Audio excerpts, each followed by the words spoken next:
এতদিন আমরা ফিলিস্তিনের পক্ষে ছিলাম, অর্থাৎ ফিলিস্তিনকে সাপোর্ট করেছি, ফ্রি প্যালেস্তাইন বা ফিলিস্তিনকে বাঁচাও এইটা বলে স্লোগান দিছি বা রাস্তায় নেমেছি।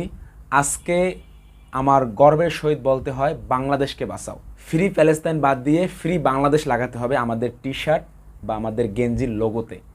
কারণ ফিলিস্তিনের থেকে মোটেই কম আমরা হামলার শিকার হইনি। আমার বোনরা, আমার ভাইয়েরা কম হামলার শিকার হয় নাই। এটা কোনো অংশেই ফিলিস্তিনের থেকে কম না, বরঞ্চ ফিলিস্তিনের থেকেও বেশি।